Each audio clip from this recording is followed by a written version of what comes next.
देखिएगा जिस तरीके से अपने पास जब वाइंडिंग में करंट जाता है, तो ये ए फेज है, तो इसमें करंट जो होगा अपने पास क्या होगा, आईए होगा। ए जो वाइंडिंग है, ए फेज वाइंडिंग है, इसमें करंट जो मैंने मान लिया वो क्या है, अपने पास आईए है। और इस वाली वाइंडिंग में जो करंट जा रहा है इसको मैंने मान लिया आई बी, और इस वाली वाइंडिंग में जो करंट जा रहा है आई सी। क्लियर चीज।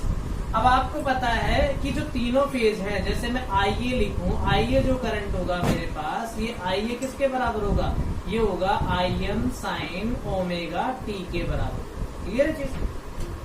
अब देखिए यहां से अगर मैं बी फेज के पास जाऊं तो ये अपने पास देखिए जो घड़ी की दिशा में चल रहे हैं, घड़ी की दिशा में जो चलता है तो एंगल जो होता है वो क्या होता है, माइनस होता है, और घड़ी के विपरीत चलते हैं तो एंगल जो होता है वो प्लस होता है। तो यहाँ से अगर मैं देखूं तो मेरे पास जो आई बी फेज है इसका करंट क्या होगा, आई एम साइन ओमेगा टी, कितने डिग्री पीछे है, 120 डिग्री, तो यहाँ मैंने क्या लिख दिया, माइनस 120 डिग्री। क्लियर चीज। अब आईसी करंट देखें, आईसी करंट की बात करूं तो यहाँ इधर से इधर चलेंगे तो प्लस का एंगल होता है, ये कितना डिग्री आगे इससे 120 डिग्री, तो ये क्या हो गया, आई m sine omega t plus 120 degree. Clear चीज।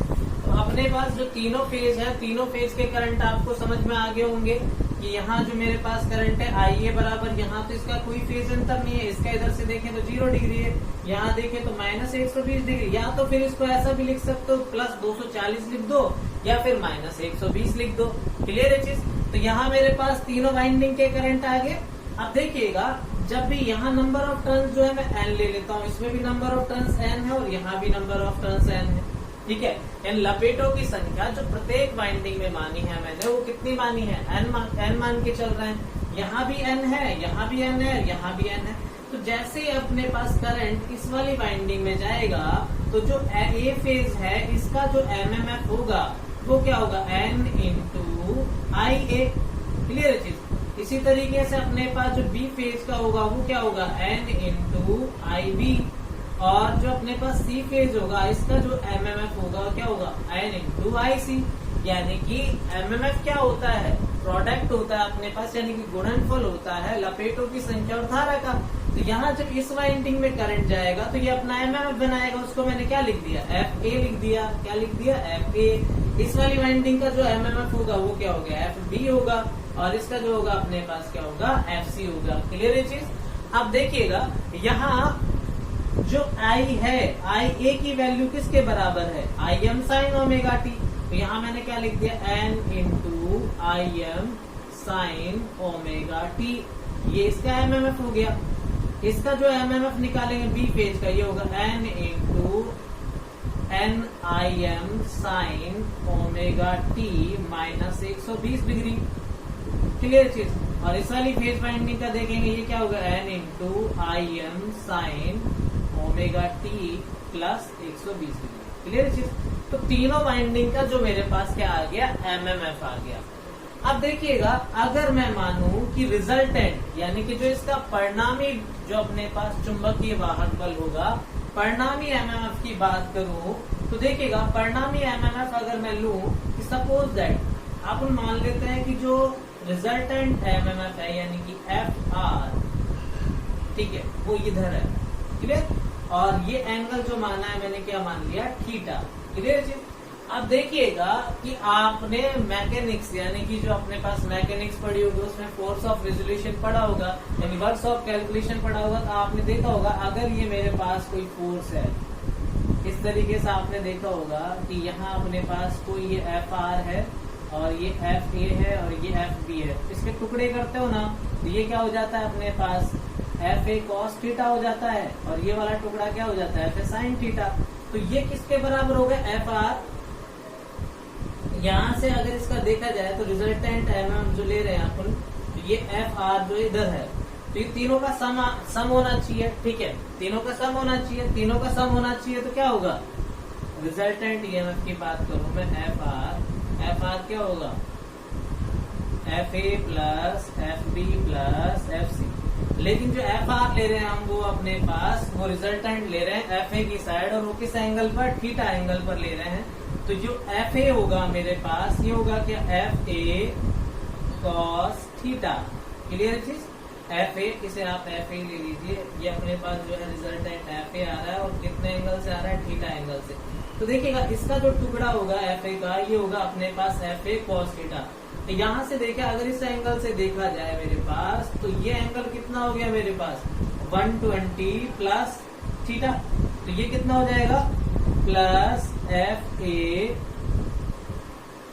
Cos F a sign omega t plus 120। ठीक है, क्लियर चीज। और यहां से देखेंगे तो कितना हो जाएगा, एफ ए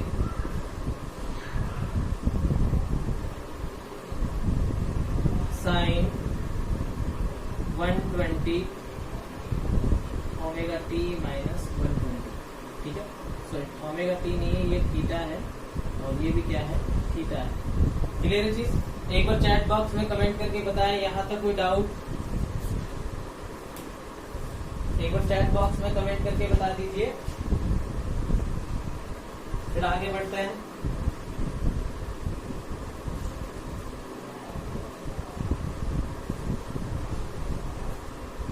सॉरी ये अपने पास क्या है, साइन नहीं है, कॉस है, क्योंकि कॉस में लिया है ना, एंगल कॉस है ये। ठीक है, एक बार चैट बॉक्स में कमेंट करके बताएं फटाफट कि भाई रिजल्टेंट जो अपन ने लिया था, यानी परिणामी जो है एफ ए की साइड माना है, और एफ ए की साइड जो माना है अपने पास वो क्या आ गया, F A cos theta plus 120। ठीक है, देखिएगा मैंने क्या किया, जो रिजल्टेंट आया अपने पास ये एफ ए आया, तो यहाँ से जो अगर ये देखें इसका हिस्सा, तो ये आएगा एफ ए कॉस थीटा। लेकिन इधर से देखेंगे तो ये अपने पास क्या आ गया, ये एंगल 120 डिग्री है, साथ में थीटा जुड़ रहा है, तो कितना आ जाएगा, कॉस थीटा प्लस 120। ठीक है, और यहाँ देखिए तो ये अपने पास होगा 120 माइनस थीटा। तो ये एंगल अपने पास टोटल 120 था, इसमें से थीटा घटा दिया जाए। क्लियर चीज। अब इन तीनों को हल किया जाए, भाई इस तीनों के इक्वेशन को सॉल्व किया जाए, तो अपने पास जो रिजल्टेंट आएगा, तो मैं डायरेक्ट लिख रहा हूँ एफ आर, जो एफ आर आएगा अपने पास, ये एफ आर आएगा 3/2 f m cos omega t minus theta.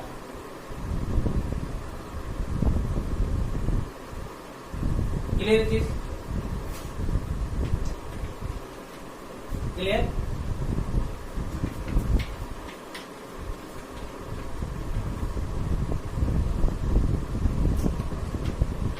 एक बार चैट बॉक्स में कमेंट कर दीजिए आप सभी।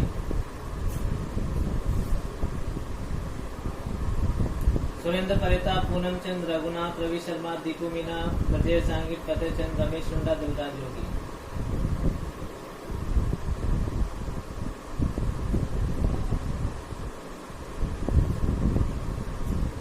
फटाफट यहाँ तक नोट कीजिए।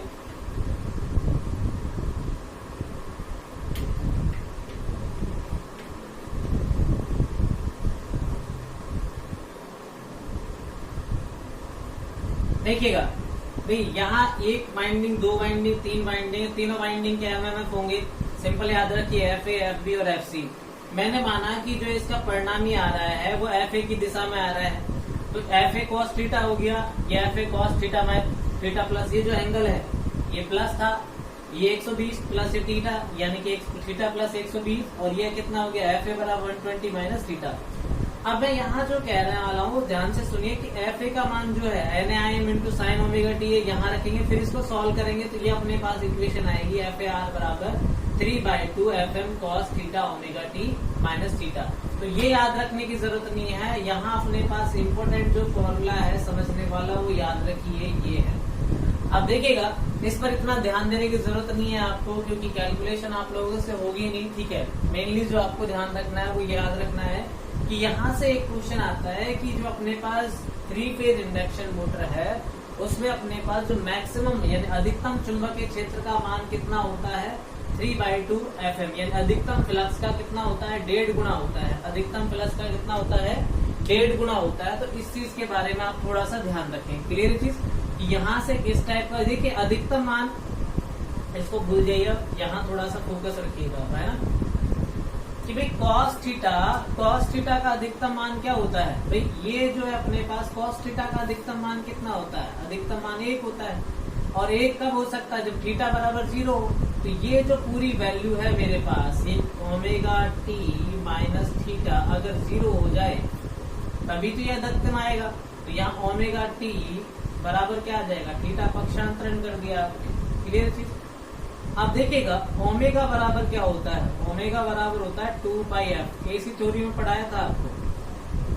क्लियर, और f बराबर क्या होता है, 1/t। क्लियर चीज, आप देखिए मैं क्या करने वाला हूँ, यहाँ थीटा लिखा मैंने, ओमेगा की वैल्यू क्या है 2πf। क्लियर चीज, ये t आ गया, f की जगह क्या रखने वाला हूँ 1/t। तो थीटा बराबर क्या आ गया 2πt, और ये आ गया स्मॉल t। इसको याद रखना है आपको। क्लियर चीज, आप देखिएगा कि जो अपने पास ईएमएफ है इसका अधिकतम मान कब हो सकता है, जब थीटा बराबर क्या हो अपने पास, ओमेगा टी किसके बराबर हो, 0 हो। तो ये अधिकतम मान कितना होगा, तो यहाँ लिख लीजिएगा त्रिकला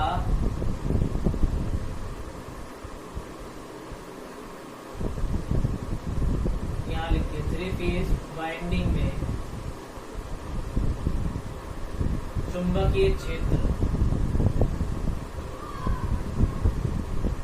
का अधिकतम मान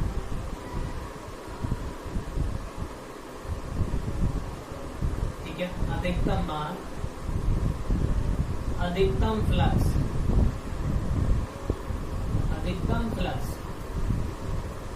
का 1.5 गुना होता है।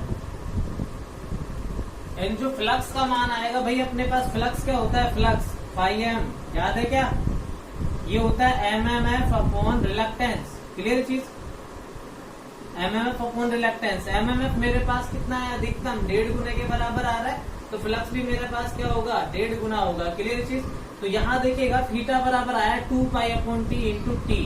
तो ये इंपॉर्टेंट रिजल्ट है, इसके बारे में आपको याद रखना है। देखिए यहीं से अपने पास क्या है, रोटेटिंग मैग्नेटिक फील्ड का कंसेप्ट आप लोगों को समझ में आएगा। एक बार चैट बॉक्स में कमेंट कीजिए आप सभी।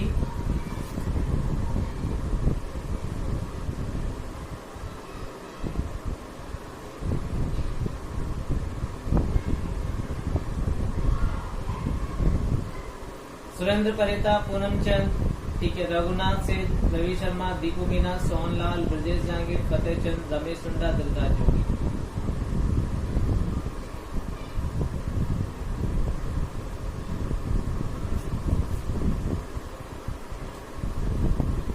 देखिए कि जो अपने पास रिजल्टेंट ईएमएफ आया अपने पास एफ आर आया 3/2 FM cos omega t minus theta, क्योंकि तीनों को जोड़ के मैंने आपको लिखा था कि एफ आर जो था मेरे पास यहाँ क्या था, FA plus FB plus FC। इसकी वैल्यू बताई थी मैंने, FA cos theta plus FB की जो वैल्यू थी अपने पास क्या थी, FA cos theta plus 120 degree, इसमें थी FA cos theta minus 120 degree minus theta. अब FA की वैल्यू NI इंटू MN थी, उसको सॉल्व करेंगे अपने पास, ये बहुत बड़ा डेरिवेशन होता है, इसलिए मैंने डायरेक्ट वैल्यू लिखवाई है। रवि शर्मा जी कोई दिक्कत नहीं है, मैं आपको पेज से सेंड कर दूंगा, वरना क्लास वो काफी लंबी हो जाएगी सॉल्यूशन में, क्योंकि ITI वाले बच्चों को अपने पास cos थीटा और sin थीटा से वैसे ही डर लगता है, इसलिए क्या है कि डायरेक्ट रिजल्ट लिखवाया मैंने, और रिजल्ट ही अपने काम का है। क्लियर चीज, आपको सॉल्यूशन भेज दूंगा मैं। क्लियर चीज, टेलीग्राम ग्रुप पर ले लेना आप सॉल्यूशन। क्लियर चीज, अब देखिएगा यहाँ ध्यान रखिएगा अपने पास कि अगर टाइम पीरियड t, ठीक है, अगर टाइम पीरियड t, तो देखिएगा फ्लक्स बना है तो अपने पास क्या है कि मैग्नेट बनेगी, और मैग्नेट मैंने बना दी है कि इस मैग्नेट का जो अधिकतम मान है वो कितने के बराबर है, 3/2 के बराबर है, 3/2 φm के बराबर है। यहाँ अगर पोल देखे जाए तो ये पोल S हो गया और ये क्या हो गया, N हो गया। भी मैग्नेट के 2 पोल होते हैं अपने पास, और ये अधिकतम जो फ्लक्स होगा किसके बराबर होगा, 1.5 गुने के बराबर आएगा, वो कंसिडर कर लिया। अब देखिए टाइम पीरियड ले रहा हूं मैं t बराबर, यदि टाइम पीरियड लिया जाए t बराबर 8, देखिएगा यहाँ t बराबर 8 लिखोगे आप तो t बाई 8, तो t से t कैंसिल आउट हो गया, ये अपने पास कितना आ गया पाई बाई 4। पाई बाई 4 का मतलब होता है 45 डिग्री।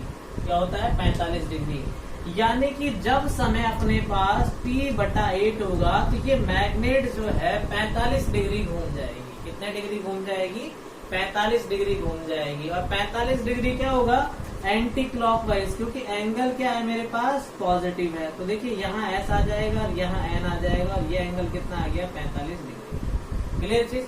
अगर समय जब मेरे पास t बाई 4 होगा, समय t बाई 4 लिया जाए, t बाई 4 होगा तो t से t है कितना आ जाएगा पाई बाई 2। पाई बाई 2 का मतलब कितना होता है 90 डिग्री। कितना होता है 90 डिग्री। अब ये मैग्नेट कितना डिग्री घूम जाएगी 90 डिग्री। ये ऐसा आ गया और ये आ गया n। क्लियर चीज। अगर अब समय लिया जाए t बाई 2, t बाई 2 लिया जाए तो ये 2 से 2 कट जाएगा, t से t तो ये पाई हो जाएगा। कितना हो जाएगा पाई हो जाएगा। ठीक है। इसी तरीके से समय लिया जाए 3t बाई 8, 3t बाई 8 तो यहाँ रखिएगा 3t है 8, यहाँ 3 लिख दिया और यहाँ की लिख दिया 8। ठीक है। ये कितना आ गया अपने पास 4 आ गया, t से t कैंसिल आउट कर दिया तो ये आ गया अपने पास 3 पाई बाई 4 यानी 135 डिग्री। तो मैग्नेट कितने डिग्री घूम जाएगी 135 डिग्री। तो यहाँ मेरे पास आ गया n और यहाँ आ गया s। तो आप देखिएगा यहाँ अपने पास ये मैग्नेट थी और समय के अनुसार क्या हो रहा है अपने पास ये घूम रही है। घूमने को क्या बोलते हैं रोटेटिंग बोलते हैं। मैग्नेट को क्या बोलते हैं चुंबक को क्या बोलते हैं मैग्नेट। और ये जो है अपने पास ऐसा लग रहा है जैसे कि मैग्नेट को घुमाया जा रहा है, इसे बोलते हैं रोटेटिंग मैग्नेटिक फील्ड। क्लियर है चीज। तो इसीलिए कहते हैं अपने पास जैसे अपने पास 3 फेज मोटर को सप्लाई दी जाती है तो स्टेटर में अपने पास क्या होता है घूर्णित चुंबकीय क्षेत्र उत्पन्न होता है, यानी जो मैग्नेट होता है इसका अधिकतम वो जो अपने पास फ्लक्स मान होता है वो फ्लक्स के 1.5 गुने के बराबर होता है। तो यहाँ तक कोई दिक्कत चैट बॉक्स में कमेंट करके बताएं।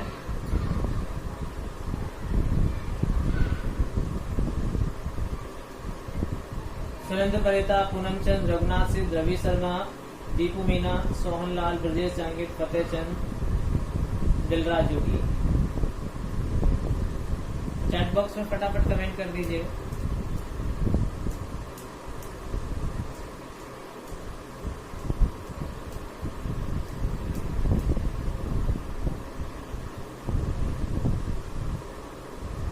क्लियर चीज।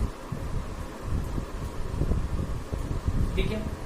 आप देखिएगा कि अगर अपने पास क्या है कि यहां से आप एक भी फेज चेंज कर दो तो ये एंगल जो हो जाता है ये हो जाता है प्लस, और ये एंगल जो प्लस में आया था ये क्या आ जाता है माइनस में आ जाता है। तो मैग्नेट अब इस तरीके से घूम रही थी, अब किससे घूमेगी इस तरीके से। यानी कि अगर तीनों फेज में से कोई एक भी फेज चेंज कर दिया जाए तो घूर्णित चुंबकीय क्षेत्र की दिशा परिवर्तित हो जाती है। क्लियर चीज। तो यहाँ मैं कुछ पॉइंट लिख रहा हूँ, उन्हें आप लिखेंगे।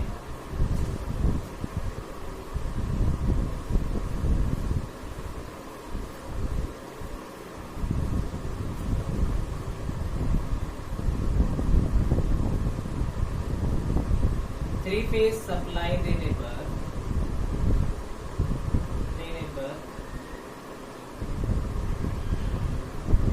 घूर्णित चुंबकीय क्षेत्र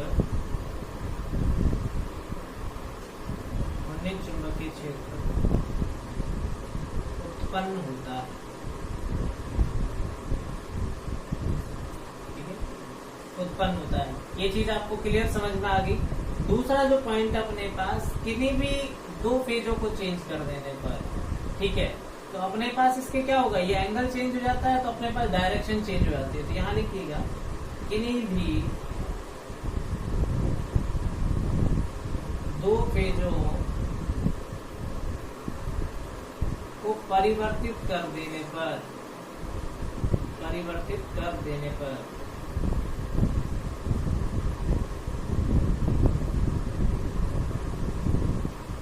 घूर्णित चुंबकीय क्षेत्र की दिशा परिवर्तित हो जाती है। क्लियर चीज।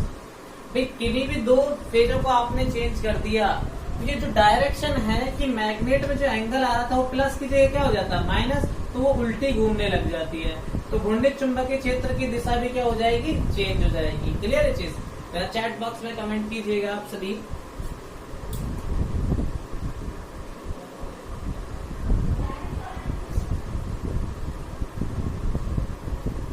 रवि शर्मा जी, टी की वैल्यू आप कुछ भी ले सकते हो, टाइम पीरियड है अपने पास, t/16 ले लो, t/18 ले लो, जो भी है।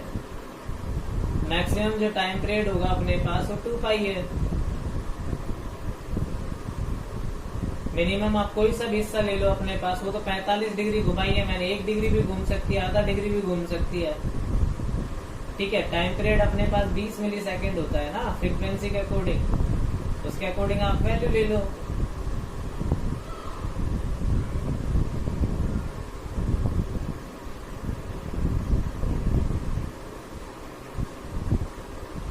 चलिए अब देखिएगा, यहाँ तो बात आई मेरे पास घूर्णित चुंबकीय क्षेत्र की। किसकी बात आई? घूर्णित चुंबकीय क्षेत्र की। अब बात देखेंगे हम कि घूर्णित चुंबकीय क्षेत्र जो है वो किस गति से घूमता है। किससे घूमता है? किस गति से घूमता है। तो अभी बात करेंगे हम स्पीड की। किसकी बात करेंगे? स्पीड की। स्पीड का मतलब क्या हो गया? गति की बात करने वाले हैं। और किसकी गति की बात कर रहे हैं हम बात कर रहे हैं किसकी? रोटरी मैग्नेटिक फील्ड की। अब देखिएगा, थीटा बराबर था अपने पास क्या? Omega T. क्लियर चीज? अब देखिएगा कि इसका मैं क्या करूंगा? अवकलन लूंगा। क्या करूंगा? अवकलन। अवकलन लेंगे तो क्या होगा? टाइम के रेस्पेक्ट में तो ये आ जाएगा D theta upon D T, और ओमेगा टी का जो हम अवकलन करते हैं टी के रेस्पेक्ट में तो ये आता है ओमेगा। क्लियर चीज? तो ये अपने पास क्या है कि इलेक्ट्रिकल रेडियन पर सेकंड है। इसमें इलेक्ट्रिकल रेडियन में है, तो इसे मैं किस में बदलूंगा? मैकेनिकल में। किस में बदलूंगा? मैकेनिकल में। अगर मैकेनिकल एंगल में चेंज किया जाए, इसे ये इलेक्ट्रिकल है, ठीक है, ठीक है, ये इलेक्ट्रिकल में है और इसे मैकेनिकल में चेंज करना है, तो मैंने आपको रिलेशन बताया था कि भाई अपने पास इलेक्ट्रिकल वाला p/2 होता है। अगर मैकेनिकल की बात करेंगे तो ये क्या हो जाएगा? 2